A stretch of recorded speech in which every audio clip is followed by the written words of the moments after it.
Hello everyone, I hope you're doing great. Today I want to talk to you, in this video today I want to talk to you about something rather unusual that happened in Ultraliga. We are coming to an end to a regular split. There's only 1 week left. There is regular split is almost almost finished. So this is the current standings. Rogi Sports Club already locked in their first place. Also, Pride and Devils.one, they locked their playoff spots. Wisła Płock is out of the playoffs, but what I want to talk to you about today is the game between Pride and Devils.one that happened last week during the week 6. Because I think something really interesting happened in there. So Devils.one had a rather bumpy start with the addition of their 10-man roster. They were playing a lot with their scouting grounds team, so 10-man roster. They lost some games. They are 1-1 head-to-head with Pride right now, because before they lost to them because of the 10-man roster. They played their scouting grounds team. This time around they won, so they're 1-1 head-to-head. But what I want to talk to you about is the rather interesting draft and how Devils.one approached the game, because they played AD Cannon, and back in the time it wouldn't be like nothing new, nothing interesting, but mostly in Ultraliga, players are playing AP Cannon in the top side. So that was kind of precedential, I guess. It was one of the first AD Cannons in the top lane, at least in the Season 2 of Ultraliga. So what happened is, if you look at this draft, it's rather top-centric, because you have bot lane that is really safe. You don't expect them to win against Kai'Sa and Nautilus. You have mid lane, who is, let's say, kind of countered by Lucian. I mean, I'm not sure what Pride did with swapping Lucian into mid lane from ADC, but that was a rather interesting move. But anyways, you have Lux that has prio almost every time, because she just uses 2 abilities and the wave is gone. Of course, she will not roam a lot, and that did not happen. But nevertheless, Matisław did not give up middle tower, did not give up any plates, did not give up any gold from his eliminations. He played a rather clean game. And also you have a top side where Cannon is really good into Vladimir, especially if you play him AD with lifesteal and ability to trade in the quick succession. And also you have Skarner, who after level 6 will be just sitting in the top lane 24/7. So this trend was actually started by Gen.G, and I went back as far as the start of the summer split, where they played their games against Devils.one Gaming. And even there, they picked up AD Cannon, QV. QV is really well known for his AD Cannon. He also is well known for Tankage lately. He has been playing a lot Tankage top, and also Gangplank. And I think Devils.one is really taking a lot of inspiration from Gen.G, because also Aggressivo picked Gangplank one time, and in this game they played their composition with the cannon top, but also other parts that Gen.G would include in their own composition. So what I mean by Gen.G composition, including, of course, your fundamental part, your fundamental piece is AD Cannon in the top lane that you will be playing around, but also in most of the games Gen.G had rather a safe bot lane. As you can see here, Sona Tankage, they have no pre-ot, you will not play around them. You have a top-centric composition playing around Cannon with Seju. Here, Lucian Yuumi, it's the other way around. Here also you could say that Zyrakan could also be your win condition, but it's not necessary. Same if you go to this game. where they played Ezreal Rakan, you are not going to have a lot of aggression or success, especially against Jinx Thresh. It's a rather farming lane, but you also can see they had Lux in the mid lane, who can just fight for the prio, and also Seju, Skarner. Both of those junglers should work in the composition, but I think Devils.one chose Skarner because in Ultraliga on Polish scene, Skarner is just a really powerful pick. So yeah, Gen.G played a lot of games with Cannon. They played also a lot of Gangplank, and as you can see, Seju and Skarner are their go-to picks in the jungle. So I want to walk you through the draft because I think it's really interesting. In Poland, we did not see Lux mid before this game, so we all were really confident that the Lux is going to Erdote, but it actually was swapped around to Matislav. But nevertheless, still Lux is a really strong flex pick, at least was on 9.13 because the last week was played on 9.13. That's a really important disclaimer. So Devils.one starts off with Lux. We were expecting her to go support, but she actually ended up in the mid lane. Then Pride answered with Lucian and Jarvan. So in the first rotation, there were 2 flex picks, which kind of surprised all of us. As you can see, one of our analysts is yawning because other analyst is talking about Korea.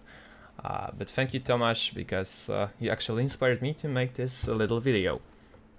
Anyways, Devils.one proceeds to secure their jungler in Skarner because they see that enemy already picked Jarvan, and also they go with Ezreal as answer to Lucian, I guess. So Pride secures their bot lane, at least it looks like. And the next really important step, I think, is the pick for the color, because he secures himself a Vladimir, and enemies, Devils.one, are pretty sure that Vlad will go top lane. I mean, some players played him in the middle, but anyways, they pick Cannon and also show Braum, which indicates that Lux is going to be played mid. And pretty similar way of drafting happened in the Gen.G versus Sandbox Gaming last week, where they picked themselves Tamkench in the first rotation. It's a great, let's say, flex pick for them because QV already played 2 games of Tamkench in the top lane, so they could still play him in the top lane, but also give him to life. Then they pick Skarner, the same thing as Devils.one did. I think I should say it other way around because it's Devils.one who kind of copied the way the Gen.G drafted. And they already shown Cannon, so kind of flex pick is already burned. The enemy team will probably know that Tamkench is going bot lane.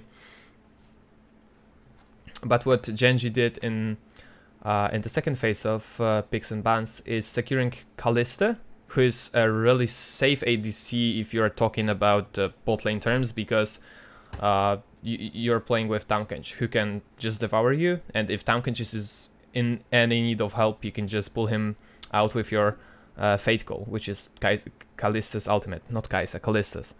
And also they pick their mid laner with Prio, that is Talia.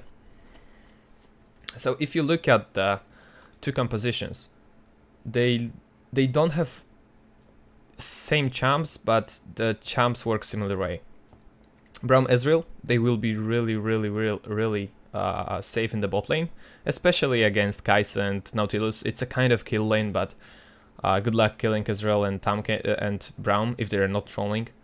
You have also Lux, which will have the same impact as Talia in the mid lane for Gen.G, and topside is pretty much the same. So the plan for the game for Devils.one was to just leave the bot lane alone, because Ezreal will farm, Ezreal will get to the 2 items, Ezreal will stack his Klepto, and play around topside with the Prio from mid lane that Matislav will do with his Lux in the middle. Pride did something really interesting because they switched Lucian into mid lane, But Matislev was also really smart with his answer, with his response, because he took exhaust and he took also aftershock. So like Lucian is never going to kill Lux with both of those summoners, especially if you're playing cleanse.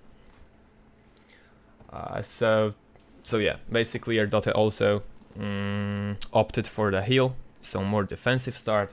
He has Guardian, it's not a spellbook, so it's all the way just being defensive and not getting killed in the bot lane. If we can fast forward through the game,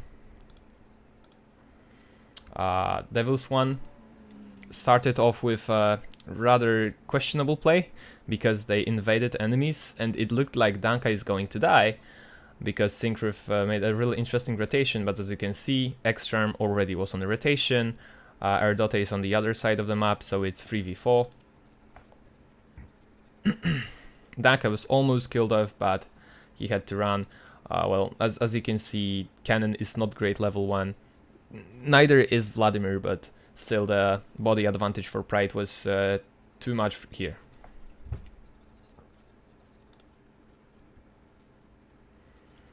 So I think Devils.one wanted to attempt the vertical jungling. So Danka will not have a chance to gank Aggressivo since he's the biggest win condition and you want to make his lane as comfortable as possible. So what Syncrof did or had in mind was actually smart, but it did not work out because he got caught. He got too greedy. He went for a kill when he should just secure red buff or get vision.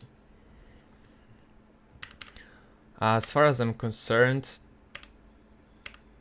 the starting minutes are not like really important for the game. We'll just skip through. But yeah, what Devils.one did in this game, and what I'm really, what I think a lot of people expected of them, is giving Aggressivo a carry, because Aggressivo had a bumpy start, he had ups and downs, but certainly he did not perform as well as people said he will, or as well as people expected. And he was mostly given champs like, I don't know, Gangplank and other stuff that is not like 1v9. This week he played Camille in top lane with Klepto and this Cannon comp around him. And both games, Devils.one won. The Camille one was... you should see this. I mean, they won, but it was not clean. Not really. And this game, he really showed off his performance. He really showed off his skills, that he can perform well, that he can be carry on his team, that people should trust him with picks and build compositions around him. But yeah, I can tell you that, and also we can watch this. We can just skip through.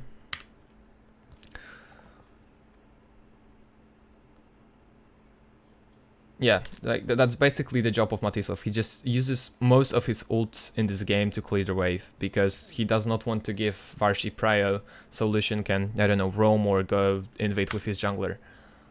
This Lux pick is just really...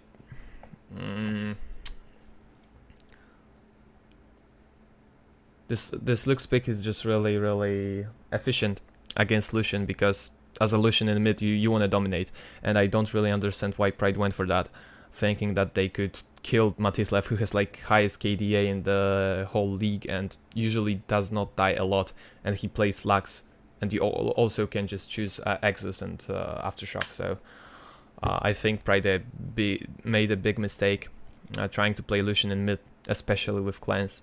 Like, you have 0 kill pressure, and you will be never able to outscale the Lux, at least in the middle, in the mid to late game. So as you can see, Syncrof makes a lot of vision around topside. There is 1, 2, 3 wards. One of them is control ward.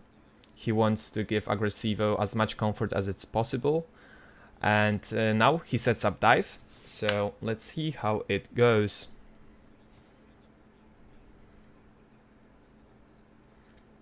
Yeah. Usually you would think, yeah, why would you go for a dive here? your enemy just recalled, he has item advantage. Aggressivo is like really far away from his wave. Syncrof has no way of ulting him, but yeah, Devils.one just went for it.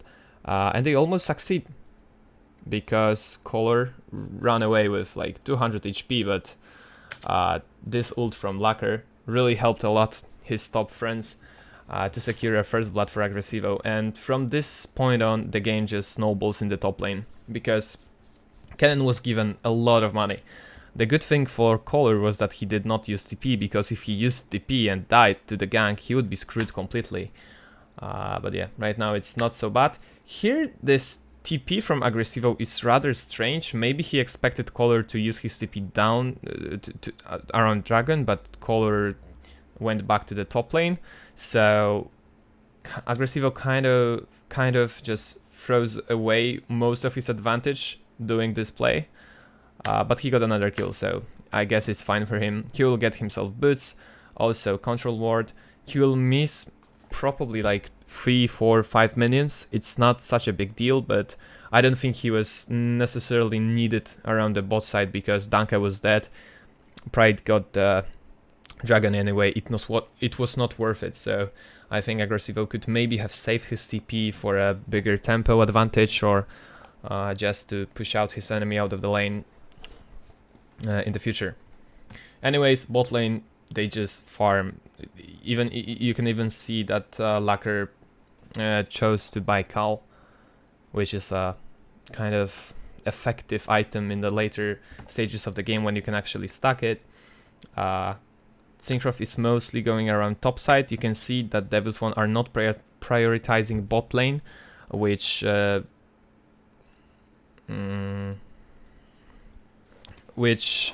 is not strange, because you want to play around top side. That's why Pride was able to take Dragon, even though Matislev had a prio in mid and he could rotate faster from mid lane to the Dragon Pit.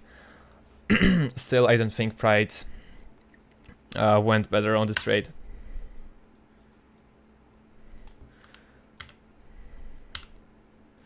Yeah, it was rather slow game, but you can see that Devils.one was in a driving seat, and they were really comfortably just controlling the game. Like, Varshi is trying something in the mid lane, but it is never going to work, especially that Matislev has Elixir and all this dragon stuff region.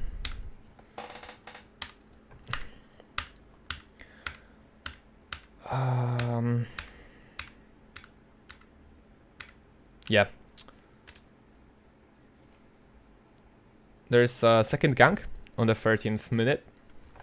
Syncrof is trying to chase Color, but before he used Herald that he was able to pick up before, because earlier, because Aggressivo as well as Matislev had prio in their mid lanes, in their solo lanes, and now a lot of gold just was given to Aggressivo, and he can snowball further.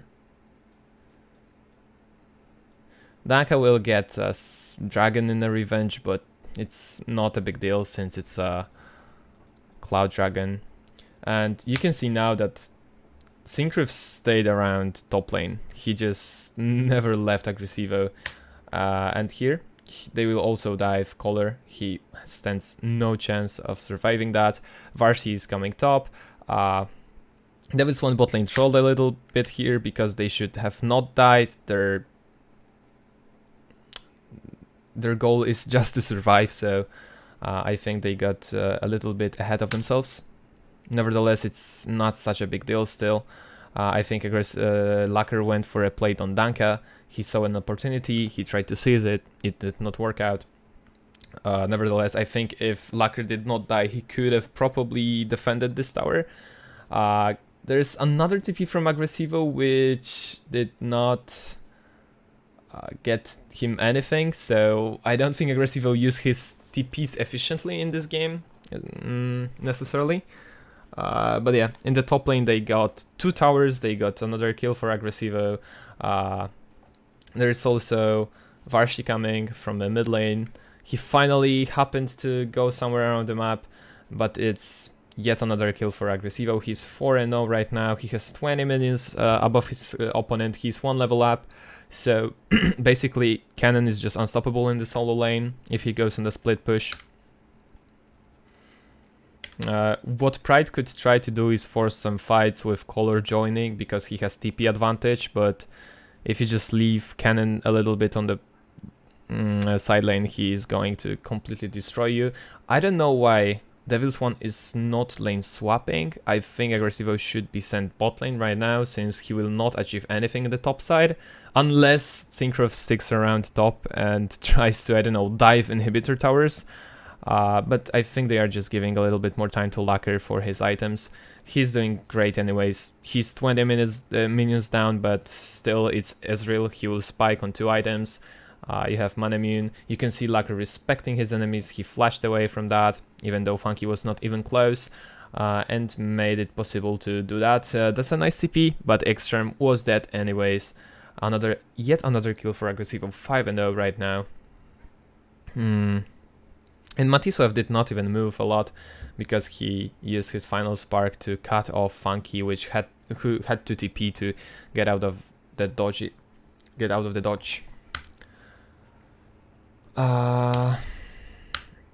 Yeah. This game is like there's not so much action, but you can see that the Devils.one are expanding their lead step by step. They are not trying to pick up any risks. They're just trying to be consistent. They're trying to control the game, and it looks actually really nice. Like you gotta ask, if you're a Pride, you gotta ask yourself a question: what are we going to do with our composition? Like, of course, we can wait for Vladimir to scale, to hit level 16, to build 6 items, and then maybe he will be a beast in a team fight. But how did you use Lucian? He's just useless.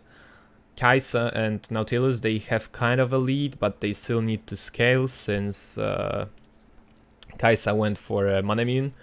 Ezreal will be stronger anyways right now around this power spike. And how are you going to stop enemy cannon, which is always with assist of Syncroft, of Skarner? So it's rather a dead end for Pride, especially after Devils.one picks up the Infernal Drake, which is really good for Lux and Ezreal, and also any other player, but mostly for both of those. And those 2 players are also growing in power. You can see 2 items for Ezreal, 2 items for Lux almost, and still you have to worry about cannon top side.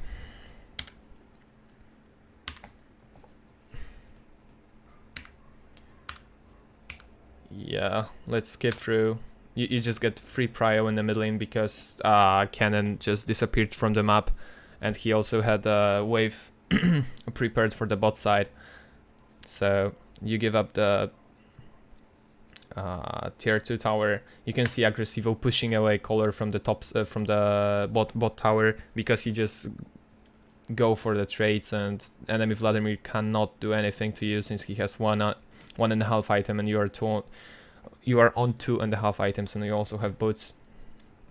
Aggressivo just completely snowballed this game from the point he got the first blood. Devils.one checked the Baron with that ult from Ezreal, but I think if Pride went for Baron, Devils.one could just probably take Inhibitor, or maybe even go for the base. Do something like this. Like, you're taking all of the second tier towers without Baron at around 20-minute mark, so the game is pretty much over. It's 6k gold lead for Devils.one. They have power spikes on most of their carries. Aggressivo, Cannon, your Cannon has 4 items, including boots of course. Ezreal is in a pretty comfortable spot, as well as Matisław with his Lux. So Pride has to just pray for some kind of a miracle. There's nothing to do here. Maybe you can count on Aggressivo overextending a little bit, like he did here. And Devils.one, I think, should have gone for a Baron. I mean, 900 gold for Kai'Sa. That's a big deal. She can buy some more items, especially that she went for QSS as a third item, so she does not have tons of damage. But Devils.one went for a play. Lacker had another great ult this game. He was on point with his true shot barrages. They also cut off Nautilus, so Pride kind of lost their composure. They can also start just Baron because Aggressivo will be up in 20 seconds. He has TP, and enemy jungler is alive, but he has no flash. There's a really good job from Devils.one on like stopping the Baron and actually turning on enemies. I think they they really leveled up their Baron game. And as you can see here, they stopped at around 2k and they're going to catch Danke, who was just roaming around, staying around for a potential steal. Devils.one had just a really clean game. Thanks to Aggressivo, thanks to Tsinkrev, who controlled the game out of his mind. I give all the praise to Aggressivo, but all of the members from Devils.one, excluding this one little mishap, little hiccup in the bot lane, that I think should not have happened, played a really solid game. Lacker with his ults on point, Matisov completely just neutralizing enemy mid laner and not giving him any room to breathe. You can see like Erdota is killing people with Redemption. That's a complete domination. So yeah, 1 week before playoffs, I mean 1 week before the end of the regular split, we have so many close matchups. Just look at the standings. Rogi Sports Club is level above everyone else, and they cannot lose their first spot, so they are already in EU Masters as the Polish representatives. But, or are they? I'm not sure. I will have to check. I'll double check on that and give you a heads up. But anyways, Illuminer Gaming, 2 weeks ago, they won against Devils.one. First time in Ultraliga. Of course, they had some other smaller tournaments where they won against Devils.one. But first time in Ultraliga history, Illuminer Gaming defeated Devils.one. Next week, they go 0-2. They look crushed. They crumble underneath the pressure. If Pookie style is not performing, Illuminer Gaming has a problem. Aves, they won some of their games. They are back in the playoff races. They could still not qualify, of course, as well as Illuminer Gaming, but I think the battle for the playoffs will be played out between Pirate Sports and Actina Pact. And the good thing about next week is that we have this matchup going on.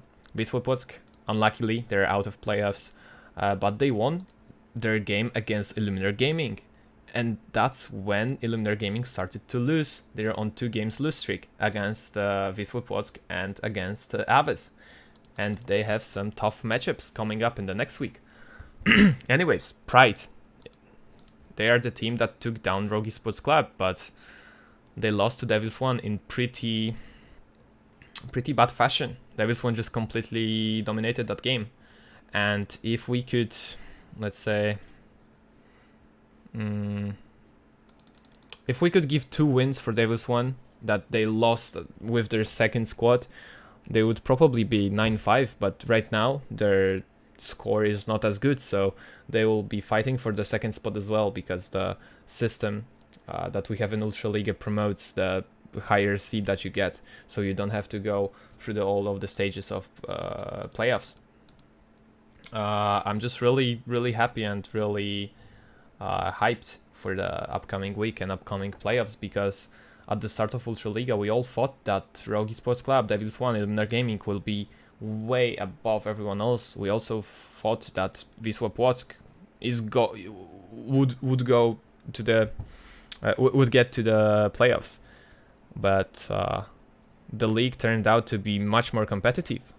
The league turned out to be much closer than all of us thought, and Pride, I think, is the biggest dark horse of the whole Ultraliga this year, of the whole season 2, because they are playing really well sometimes, and sometimes they play worse, but nevertheless they showed some great performances.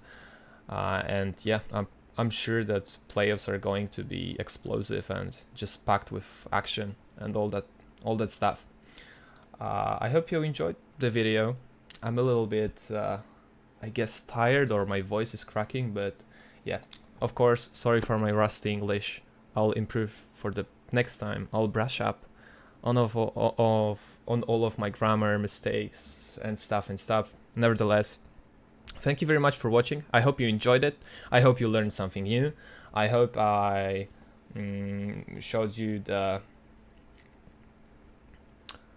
coaching staff that is preparing the compositions for the teams in Ultraliga is a rather competent one, and they are taking a lot of inspiration from the better leagues, like, of course, LCK. I think this is it for today's video. Hope to see you in the next one. Goodbye.